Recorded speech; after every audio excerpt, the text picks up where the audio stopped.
So far, okay naman. Nandoon si Hanilet. Umuwi na yung kapatid ko, si Kitty, dahil kailangan niya pumasok sa paaralan. Nandoon yung partner ni President Duterte ngayon, si Hanilet. At nandoon din kasabayan niya yung kuya namin, si Paulo Duterte, yung tumatakbong congressman sa Davao City. So, nag-overlap yung schedules nila para makapag-endorse si Hanilet sa kuya namin kay Congressman Pulong, and aalis na rin si Hanilet, babalik na rin siya sa Pilipinas. So ang maiwan doon ngayon ay si Congressman Pulong Duterte hanggang bago sa araw ng eleksyon, dahil kailangan din niyang umuwi, dahil kailangan niyang bumoto sa Davao City. Vice, you are endorsing the Duterte plus 2. Sa local ba dito sa Cebu, are you endorsing the Amy governor? Wala akong interactions with mga governor candidates, except kanina nasalubong ko yung isang candidate, si Miss Pam Baricuatro. Meron siyang handshaking sa North Cebu ngayon. So nakita kami by chance doon sa labas ng cemetery ng Danao. At masaya ako dahil nakita ko sa kanilang mga uniforms, nandoon yung pagmumukha ni Pangulong Rodrigo Duterte. At nagpapasalamat ako sa suporta nila. Sinabihan ko yung candidate, si Ms. Pam Baricuatro. Nagpapasalamat ako dahil sinusuportahan nyo si Pangulong Duterte at tumutulong sila sa panawagan na iuwi na ang ating dating Pangulo dito sa Pilipinas. But you are not officially endorsing her yet? Wala namang mga ganun, ma'am. Pero kaibigan ko naman si Ms. Pam Baricuatro, bago pa man nagkaroon ng filing of candidacy, bago pa nagkaroon ng 25 May elections, ay magkakilala na po kami noon pa. Kaya hindi po odd or awkward sa amin na magkausap at magkita. Vice, sinabi mo Miss noon Annie? na wala kayong i-endorse ng kandidato, pero what made you decide po na endorse sila Camille, sina Senator Amy at yung buong slate ng PDP? Opo, naalala nyo, ang galing ng memory mo, naalala nyo noong ako ay nag-resign sa Department of Education, yun din yung time na nagtanong sa akin si dating Pangulong Rodrigo Duterte kung pwede ba akong tumulong sa PDP at mga kampanya sa mga senators. At yun din yung panahon na nagtanong din sa akin si Pangulong Marcos. Tinanong niya ako kung sasali ba daw sa alyansa ang hugpong ng pagbabago ang HNP, dahil noong 2022 ay syempre HNP, ako, and then magka-tandem kami sa elections. And silang dalawa, sinabihan ko na hindi muna ako sasali sa ngayong election dahil alam mo yung hindi naman maganda yung karanasan ko sa mga pagsama at pag-endorse ng mga candidates noon. Ngunit nagbago yung panahon dahil nangyari yung pagkuha sa ating dating Pangulo dito sa ating bansa, dinala doon sa The Hague. Pagdating namin doon sa The Hague, nagtanong na naman si Pangulong Duterte kung pwede ba daw ako tumulong sa senators, 10 senators ng partido niya, dahil naiwan sila dito sa Pilipinas. At sinabi ko sa kanya na okay, since wala ka naman na doon sa Pilipinas, pwede akong tumulong sa 6 PDP candidates and 4 guest candidates ng Duterte. Ang tawag nila ngayon sa kanilang grupo ay Duterte. So yan po yung panawagan na block voting o vote straight doon sa 10 senators ng Duterte. At ang kay Camille Villar naman at ang kay Senator Amy Marcos, tulad din kay Pam Baricuatro, hindi naman odd or awkward dahil si Senator Amy Marcos, kilala niya ako, magkakilala kami. Actually, first time kami nag-meet at nagkakilala dito sa Cebu ni Senator Amy Marcos noong taong 2012. 2012 kami nagkita dito unang-una sa Cebu. At si Camille naman ay matagal ko na rin siyang kilala. Matagal na kami merong exchange ng mga ideas on motherhood. Dahil napakabait na tao ni Camille Villar at napakabuting ina ni Camille Villar. In fact, nung nakita kami bago lang dahil ginawa namin yung kanyang advertisement, ang kanyang endorsement. Ang napag-usapan namin ay pamilya pa rin.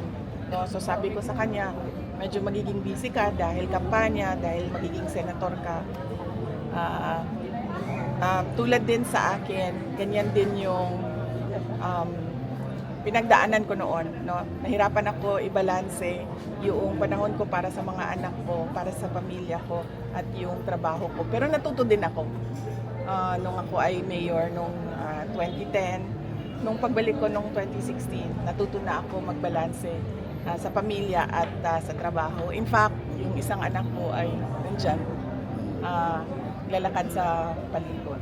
Ma'am, yung pag-endorse mo kay Camille at kay Senator Ivy, does it have the blessing from the President, kay PRRD? Wala. Hindi kami nagkausap ni President Duterte ng mga kandidato for senators labas sa Duterte, sa 10 senators ng Duterte. Vice, paano makakatulong tong endorsement mo sa ranking nila at sa pagtanggap ng mga tao? Naku, hindi ko alam. Sa totoo lang, hindi ko alam kung makakatulong ba yon sa kanilang candidacy.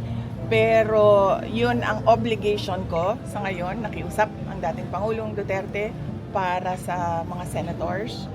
At sinabi ko nga, kaibigan ko, si Senator Amy Marcos at si Senator Camille Villar. Kulang din naman kasi ng 2 kandidato yung 10 dahil as a voter, tayong lahat ay binigyan tayo ng right to vote for 12 senators. Miss Annie? Maybe your visit to Cebu is also to endorse and campaign, considering that Cebu is also a vote rich province. Sa ngayon, wala akong sinasalihang rallies. Ang ginagawa ko lang ay, madami akong ginagawa actually. Galing ako Samar, and then kahapon galing ako north ng sa Leyte, sa province of Leyte. Ang ginagawa ko unang-una, nagpapasalamat sa mga tao dahil ang dami-daming nagpapakita ng suporta kay Pangulong Duterte. Ang daming nagdadasal para kay Pangulong Duterte. At ang daming nag-celebrate nung birthday ni Pangulong Duterte. Gumastos ng sarili nilang pera para ipakita yung pagmamahal at suporta nila kay dating Pangulong Duterte. So kailangan lahat yon ay madaanan at mapasalamatan. Hindi man isa-isa yung pagpapasalamat, pero gusto ko na malaman nila na bumisita kami, dumaan kami para ipakita din sa kanila yung pagpapasalamat namin dahil napakalaki ng tulong ng kanilang mga dasal. Sigurado ako nagpapalakas ng loob yun kay Pangulong Duterte. Ma'am, 3 weeks na lang before election. Last 3 questions. How do you intend to do the campaign, ma'am, to take the very schedule? Opo. Will you join sorties sa mga campaign rallies po nila? How do you Oo. intend to... Yeah, so far ngayon, wala akong sinasalihan na rallies dahil hindi din naman magkasama yung Duterte at saka yung 2 candidates, no. Hopefully, depende sa PDP, hindi naman kasi ako member ng PDP, pero mapag-isipan nila kung paano gagawin yung mga rallies na kompleto. 12 yung voting straight, block voting na Duterte. So yun, umiikot ako, unang-una nagpapasalamat, papakita sa mga tao, binabalik sa mga tao yung pagmamahal na ipinapakita nila kay Pangulong Duterte, sa aking opisina, ang Office of the Vice President, sa aming pamilya. At pangalawa ay yun, yung pag-ikot at pagpapaintindi sa mga tao kung gaano kahalaga ang straight ang boto nila para sa 10 candidates ng Duterte.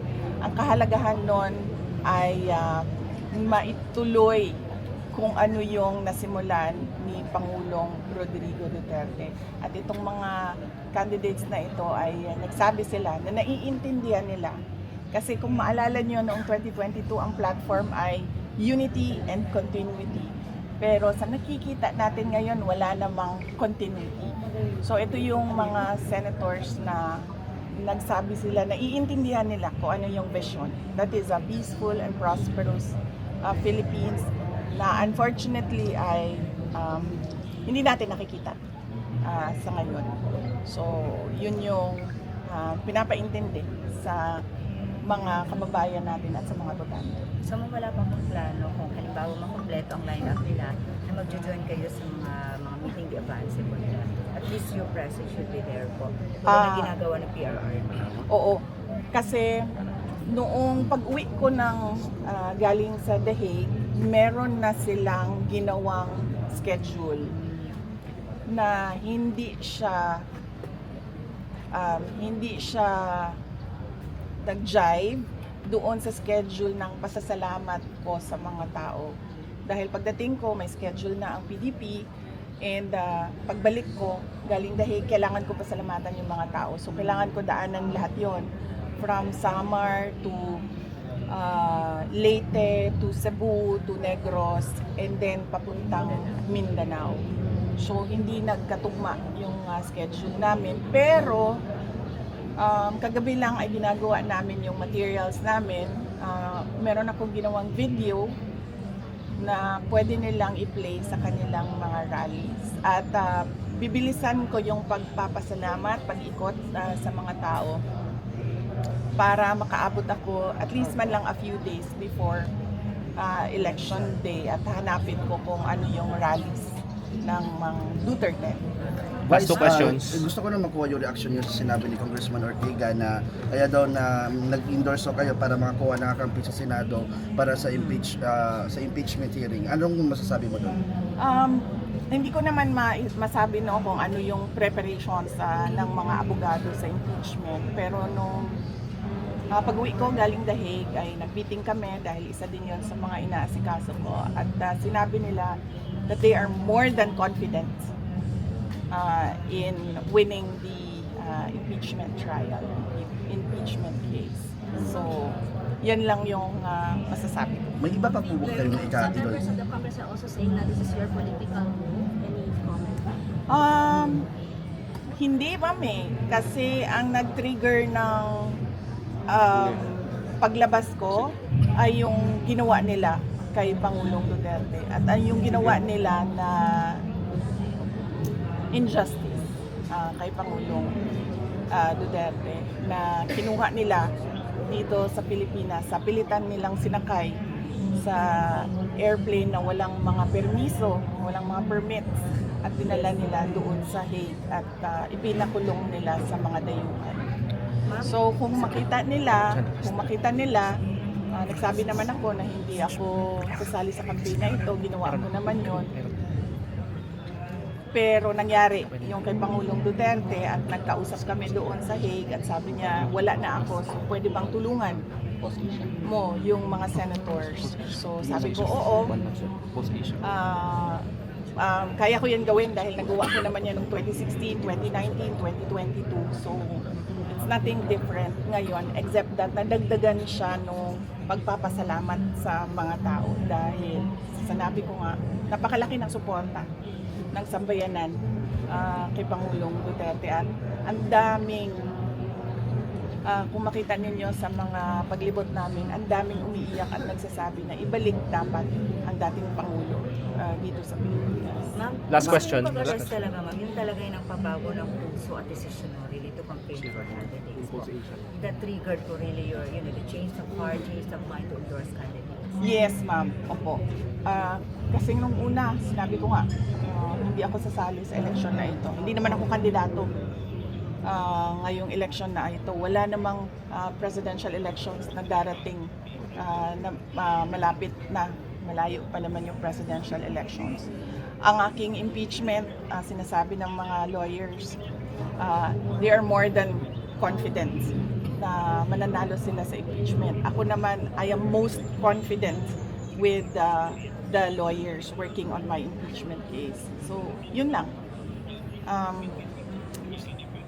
Kinuha nila, sinasabi ko nga, it was called extraordinary rendition in international law. Kinuha nila ang Pangulo, sa pilitan nilang dinala sa ibang bansa. At doon nagkausap kami, sabi niya, wala na ako, hindi ako makakampanya, so pwede bang mangampanya ka para sa mga senator candidates para lang hindi daw mawala ng ulo ang interview na kakaroon siya Duterte, with Vice Senator President Sara candidates. Duterte.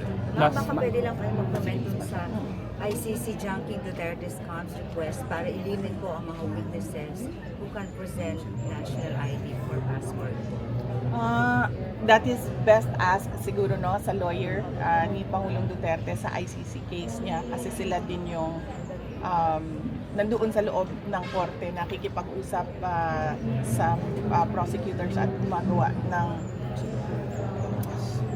ano man tawag sa ginagawa nila ngayon? Discovery process ng impeachment case.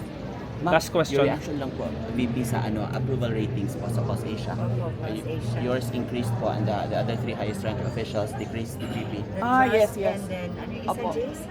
Trust at saka Approval. performance rating. Opo.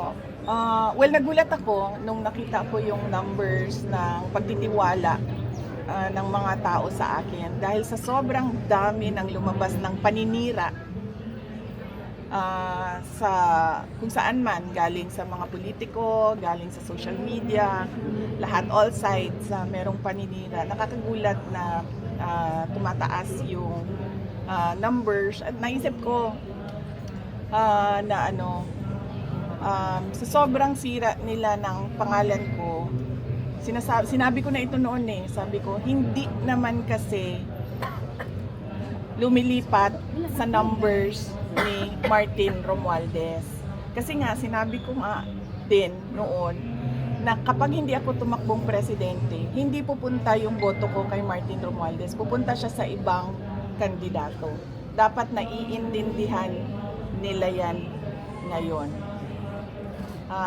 Pero syempre hindi nila maintindihan yan kasi mga brilliant lang na mga tao po ang nakakaintindi na saan ba pupunta ang boto. So maraming salamat! Thank you.